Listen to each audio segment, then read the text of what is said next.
GRE general exam की बात करते हैं तो उसके लिए आपको तीन चीजों का पता होना चाहिए कि एक तो इसके अंदर एनालिटिकल रीजनिंग होती है, दूसरा वर्बल पार्ट होता है, तीसरा जो होता है क्वांटिटेटिव रीजनिंग होती है।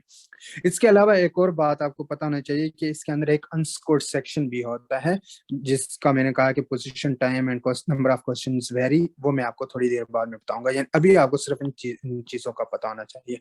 अच्छा, एनालिटिकल रीजनिंग क्या होती है? वो आपका राइटिंग पार्ट होता है जीआरई के अंदर। वर्बल जो होता है वो आपका इंग्लिश वाला पोर्शन होता है, जिससे इंग्लिश पोर्शन कहते हैं वर्बल पोर्शन। और जो क्वांटिटेटिव होता है वो आपका मैथ वाला पोर्शन होता है। तो ये तीन चीजें आपके आपको पता होना चाहिए जीआरई जनरल के अंदर होती है। ठीक है। इसके बाद अगर आप टोटल जो स्कोर की बात करें जीआरई जनरल का, तो वो होता है 340, जिसमें 170 जो होगा वो वर्बल का होता है और 170 जो होता है वो क्वांटिटेटिव का। ठीक है। और ये जो एनालिटिकल रीजनिंग या राइटिंग का जो पोर्शन होता है, इसका जो स्कोर होता है वो डिफरेंट होता है, वो सेपरेट होता है। वो आपके जीआरई का ओवरऑल जो स्कोर है वर्बल और क्वांटिटेटिव का, उसका साथ नहीं होता। यहाँ आपको 0 से 6 स्केल तक नंबर मिल सकते हैं अकॉर्डिंग टू योर एसेज और राइटिंग स्किल्स। जैसे आपने एसे लिखे होंगे आपको नंबर मिलेंगे 3.5, 4, 5.5, 6। जितना आपने अच्छा ऐसे लिखा होगा आप 6 के उतने ही करीब जाएंगे। तो ये मार्क्स आपके सेपरेट होंगे। अच्छा, एक और चीज आपने नोट की होगी, यहाँ पे मैंने 130 से 170 और 130 से 170 लिखा है इन दोनों जगहों में। तो ये क्या होता है? अगर आप टेस्ट देने जाते हैं तो वर्बल में आपको 130 मार्क्स मिलेंगे ऑलरेडी, और क्वांट के भी आपको 130 ऑलरेडी आप कह दो कि मिले हुए हैं, या आप कह दो कि आपके मार्क्स जो होंगे 130 से ऊपर जो होंगे वो स्टार्ट होंगे। अगर आप कुछ नहीं लिखते हैं तो फिर तो आपको नो स्कोर मिलेगा।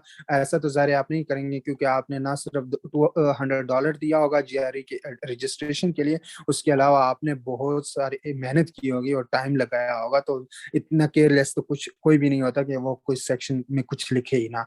अगर ऐसा आप नहीं करते हैं तो आपको 130 तो एटलीस्ट मिलेगा, यानी कि 260 आपको मिलेंगे ही मिलेंगे स्कोर। उसके ऊपर जो होगा आपने जितने मार्क्स लिए होंगे वो ऐड होके 340 के उतने ही करीब जाएंगे। ठीक है। मैं इन तीनों के ऊपर सेपरेटली भी बात करूंगा, लेकिन अगर हम थोड़ी सी मजीद बात करें तो जो राइटिंग पार्ट होता है, यहाँ पे आपने 2 एसेज लिखने होते हैं 30 मिनट्स के ईच। आर्गुमेंट टास्क एक होता है और दूसरा जो होता है इश्यू टास्क, 30 मिनट्स के ईच टास्क होते हैं। वर्बल के अंदर 2 सेक्शंस होते हैं, नंबर ऑफ क्वेश्चंस 20 पर सेक्शन के और 30 मिनट पर सेक्शन टाइम होता है। क्वांट में भी सेम होता है, लेकिन फर्क सिर्फ ये होता है कि टाइम 35 मिनट होता है इंस्टेड ऑफ 30 मिनट्स। बाकी ओवरऑल वर्बल की तरफ सेम ही होता है, 2 सेक्शंस, 20 मिनट पर सेक्शन और 35 मिनट टाइम, यहाँ पे सिर्फ ये डिफरेंस है। अच्छा, अब हम आते हैं अनस्कोर्ड सेक्शन क्या होता है, उसके बारे में बात करता हूँ। अच्छा, अगर आप टेस्ट देने जाते हैं, अगर आप जीआरई का जो टेस्ट है वो देने जाते हैं, तो आपके पास 2 सिनेरियो हो सकता है। ओके, अगर आप टेस्ट देने जाएं, 1 सेकंड।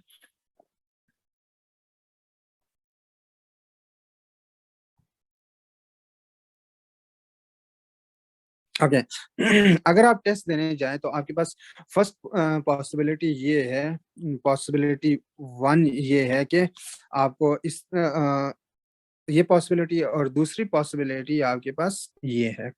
अच्छा, क्या मतलब हुआ, मैं एक्सप्लेन करता हूँ। फर्स्ट पॉसिबिलिटी है कि आप टेस्ट देने जाएं, सबसे पहले तो आपने इशू टास्क लिखना होगा 30 मिनट्स का, और सेकंड आपने लिखना होगा आर्गुमेंट टास्क 30 मिनट्स का। ये तो सेम रहेगा, इसमें कोई डिफरेंस नहीं है। दोनों पॉसिबिलिटीज में, दोनों सिनेरियोज में फर्क क्या होगा? फर्क यह है कि फर्स्ट पॉसिबिलिटी में आपको थर्ड जो सेक्शन आएगा, जब आप एसेज जो राइटिंग वाला काम करेंगे तो वर्बल आ जाए, और यहाँ सेकंड पॉसिबिलिटी है क्वांट आए, फिर अल्टरनेट अल्टरनेट आता है ये वर्बल क्वांट और फिर वर्बल और फिर क्वांट और फिर वर्बल। मतलब क्या हुआ? फर्स्ट पॉसिबिलिटी में आप देखें आपके पास 3 वर्बल आए हैं, सेकंड पॉसिबिलिटी में आपके पास 3 क्वांट आए हैं। ठीक है। मैंने ये कहा था कि वर्बल और क्वांट के दो दो सेक्शंस होते हैं, इसका मतलब जो तीसरा होगा वो अनस्कोर्ड होगा, और जो तीसरा सेक्शन आपका आया है ना, वो ये अनस्कोर्ड सेक्शन आया। उसकी पोजीशन टाइम और नंबर ऑफ क्वेश्चंस वेरी करते हैं। नंबर ऑफ क्वेश्चंस भी तकरीबन सेम ही होते हैं, नंबर ऑफ क्वेश्चन भी सेम होते हैं। पोजीशन, ये टाइम पोजीशन वेरी करती है, I think I should say time और नंबर ऑफ क्वेश्चन सेम ही होते हैं, क्योंकि आपको ये नहीं पता होता कि ये अनस्कोर्ड सेक्शन या इसको आप रिसर्च सेक्शन भी कहते हैं। आपको नहीं पता होता कि इसका जो है वो ये फर्स्ट है, सेकंड है या थर्ड है, यहाँ पे ये फर्स्ट है, सेकंड है, थर्ड है, आपको ये नहीं पता होता। इसकी पोजीशन जो है वो वेरी करती है। और इन अगर 3 वर्बल आए हैं तो 2 आपके काउंट होंगे, तीसरा आपका काउंट नहीं होगा।